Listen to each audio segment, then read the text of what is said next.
अस्सलाम वालेकुम, उम्मीद है आप सब खैरियत से होंगी। तो आज मैं बनाने जा रही हूँ एक अनोखे स्टाइल में तुरई का सालन। तो आपने बहुत ही स्टाइल से खाया होगा, तो ये है मेरा स्टाइल, आप भी ज़रूर ट्राई कीजिए। तो यहाँ पे देखिए 2 से ढाई चम्मच मैंने बड़े चम्मच ले लिए थे ऑयल के, उसके अंदर 1 चम्मच डाल लिया था मैंने ज़ीरा का, आधा चम्मच कलौंजी, 1 चम्मच दादड़ी मिर्च और 1 चम्मच हल्दी। तो इसको हमने बिल्कुल हल्की सी आंच पे भूनना है। आपको यहाँ बताती चलूँ कि ये जब आप भूनेंगे इसका धुआं बहुत उठेगा, टेंशन की कोई बात नहीं है, बस आपने इसे हल्की आंच पे भूनना है। उसके बाद भूनने के 1-2 सेकंड के बाद मैं इसमें मिला दूँगी 2 बड़े साइज़ के प्याज। ये रेसिपी बहुत ही आसान है, बहुत ही ईज़ी है, कोई भी बना सकता है इसे और ज़्यादा वक्त भी नहीं लगता और ज़्यादा मेहनत भी नहीं लगती। तो प्याज को हमने कोई गोल्डन ब्राउन नहीं करना, कोई लाइट ब्राउन नहीं करना, बस 1 से 2 मिनट के लिए इसे हमने हल्का सा भून लेना। तो भूनने के बाद इसमें मैं मिला दूँगी थोड़ा-सा पानी, ताकि जो हमारे मसाले हैं वो उसमें धुआँ नहीं आए ज़्यादा और वो साथ-साथ गलते रहें, ना कि वो ज़्यादा भून जाएँ। तो यहाँ पे ख़्याल रखिए कि यहाँ पे मैंने ले लिया है लहसुन का थोड़ा-सा आधी चमची पेस्ट। तो इसके बाद मैंने इसे 1 से 2 मिनट भून लिया। तो भूनने के बाद मैंने फिर से पानी मिलाया। आपको यहाँ पे ख़्याल ये रखना है कि आपने पानी थोड़ी-थोड़ी देर के बाद 2 चम्मच ऐड करते जाना है, ताकि हमारे जो खुश्क मसाले हैं वो जले नहीं और ज़्यादा भुने नहीं। तो यहाँ पे देखिए कि मैंने डाल दिए थे 2 नॉर्मल साइज़ के टमाटर।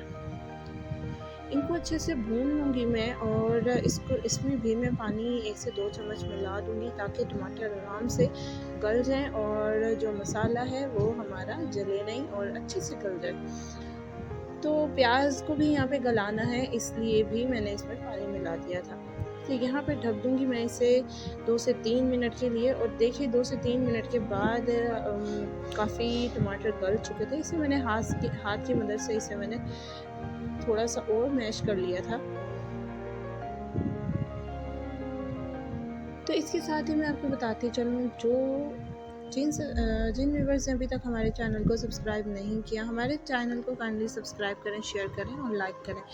तो यहाँ पे देखिए कि मैंने डाल दी है तुरई मैंने आपको दिखाया है कि ज़्यादा मोटी नहीं है, नॉर्मल साइज़ में मैंने काटी हुई है। तो यहाँ पे मैं तुरई को अच्छे से 2 से 4 मिनट के लिए भून लूँगी, अच्छे से मिक्स कर लूँगी, ताकि मसाला तमाम सब्ज़ी को लग जाए।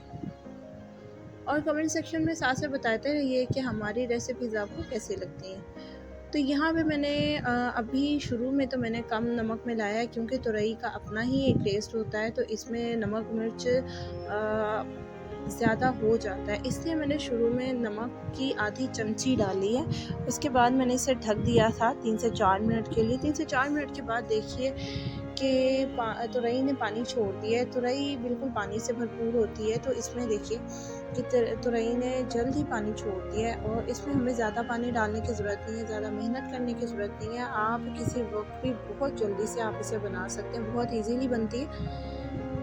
तो ये स्टाइल उम्मीद है कि आपको पसंद आएगा, और आप भी ज़रूर ट्राई कीजिएगा और कमेंट सेक्शन में बताइएगा। यहाँ पे मैंने मिला दिया है आधा कप पानी। ज़्यादा पानी मिलाने की ज़रूरत नहीं है, क्योंकि तुरई में ख़ुद भी ज़्यादा पानी होता है।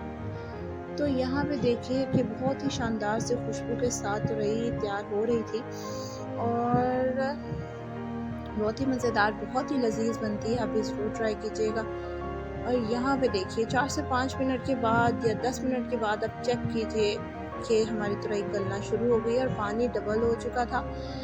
अगर तो आपको ग्रेवी वाली पसंद है तो ग्रेवी वाली रखिए, अगर आपको सूखी भुनी हुई पसंद है तो सूखी भुनी हुई रखिए। तो यहाँ पे देखिए फाइनल लुक, और बहुत ही शानदार सी मज़ेदार सी। इजाज़त दीजिए।